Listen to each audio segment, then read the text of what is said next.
सुनीता जी, महाराज जी, एक माता स्वयं कर्म और वाणी में संतुलन बनाकर चरित्र निर्माण कर अपनी युवा संतान को भौतिक आकर्षण, नाना प्रकार की लालसाओं से कैसे बचा सकती है महाराज? बचपन से। जब तक बचपन से उसका सुधार नहीं किया तो फिर जवानी में सुधार नहीं हो सकता, युवा में सुधार नहीं हो सकता। सुधार बचपन से। अगर बाल्यावस्था में उसके संस्कार डालो, चलो पापा के पैर छुओ, सबसे राधे राधे करो, चलो बैठो 10 मिनट राधा राधा बोलो, तुम्हें अभी टॉफी लाएंगे, तुम्हें अभी बाल, उसको छोटे बच्चे को राधा राधा राधा, वही बच्चा जाकर आगे भविष्य में जवान में भक्त बनेगा। नहीं तो आज के जो बच्चे थप्पड़ मारते हैं अपने माता पिता को, अपने माता पिता को घर से निकाल देते हैं, ज्यादा करे तो काट के फेंक देते हैं। आतंक भर गया है दिमाग में दुष्टता भर गई है, क्योंकि आधुनिक पढ़ाई और आधुनिक सफलता देख देख करके वो मतलब उनकी जो बुद्धि है वो भ्रष्ट हो गई, अध्यात्म से भ्रष्ट हो गई। बहुत पुराने समय में गांव में नौटंकी होती है ना, नौटंकी में एक नाटक देखा था सुल्ताना डाकू, उसी सुल्ताना डाकू पे बनाया गया था। सुल्ताना डाकू था, बहुत बड़ा डाकू था। उसको जब फांसी की सजा मिली, अंग्रेजों का राज्य था, तो उनसे पूछा गया तुम्हारी अंतिम इच्छा क्या है? तो उन्होंने कहा हमें माँ के गले लगना है। तो उनकी माँ बुलाई गई, वो रोती हुई आई, जब गले लगी तो दांत से मुंह में नाक काट ली उसने ऐसे। तो पूछा कि क्यों, ऐसा क्यों किया? तो बोले जब मैं कक्षा 1 में था एक कलम चुरा के लाया था, तो माँ ने कहा था शाबाश बच्चा, लिखने के काम में आएगी। तो मैंने समझा अच्छा है, आज मैं सुल्ताना डाकू बनाऊं तो इस माँ के कारण बनाऊं। अगर ये पहली कलम में हमें थप्पड़ जमा देती तो आज मैं फांसी में न चढ़ता, मैं आज गलत कार्य में न जाता। तो बच्चे की जीवनी बनाने वाले माता पिता ही होते हैं। यदि प्रारंभ से बच्चे को पूजा में बैठालना, सतोगुणी बातें सिखाना, शास्त्र सुनाना। अच्छा, हम लोग संत क्यों बन गए?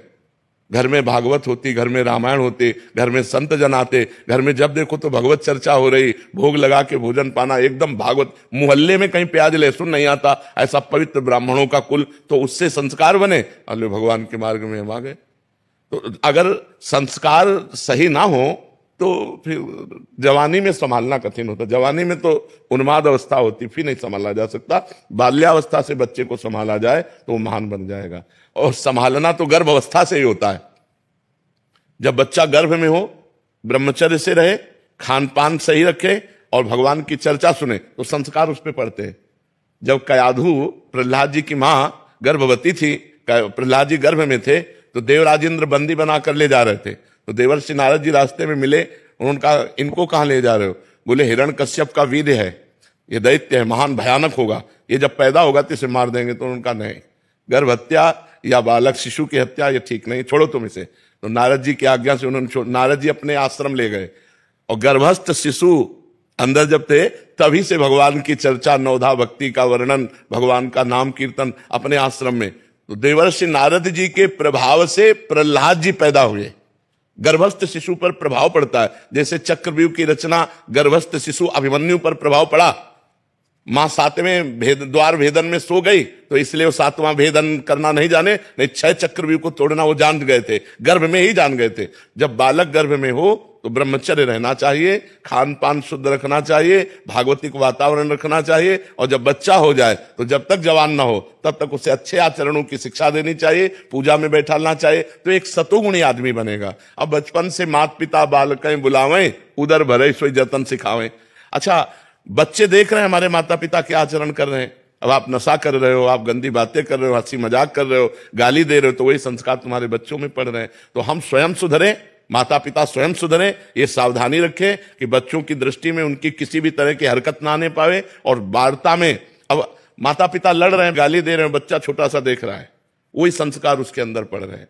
माता पिता गलत आचरणों से युक्त हैं तो बच्चों में वही संस्कार गंदे पड़ रहे हैं। तो बहुत सावधानी पूर्वक गृहस्थी धर्म में यदि चले तो ये बहुत बड़ा धर्म है। अपने बच्चे को एक समाज का सेवा करने वाला बनाए, भगवान का भक्त बनाए, तो जन्म होना बच्चे का ठीक हुआ। नहीं तो देखो ना अब कैसे कैसे बच्चे पैदा हो रहे हैं कि बड़े बूढ़े माताओं बहनों के साथ कैसा व्यवहार कर रहे हैं कि तुम जवान हो, गिरे को उठाना चाहिए कि गिराना चाहिए। कोई माँ बहन जंजीर पहने ऐसे नजदीक मोटरसाइकिल ले मारा ऐसे, वो हाथों घसीलती चली जाए। अब कहाँ लगा, कहाँ कष्ट हुआ, अब इतना निर्दयी हो गया है, अब उतने में उसकी जान पर खेल गए। तो ये जवान लोग जो है जो गलत रास्ते अपना रहे हैं, उसका कारण है उनको बचपन से आध्यात्मिक की शिक्षा नहीं मिली। नहीं देखो रामायण में देखो, प्रातः काल उठ के रघुनाथा, मात पिता गुरु नामय माथा। स्वयं भगवान राम प्रातः काल उठ करके माता पिता और गुरुजनों के चरणों में माथा रख के प्रणाम कर। अब कौन बच्चा प्रणाम करता है? क्योंकि सिखाया नहीं गया, आचरण ही नहीं दिए गए। जिनको सिखाया गया वो बच्चे करते हैं, और जो करेंगे वो आगे उन्नति को प्राप्त होंगे।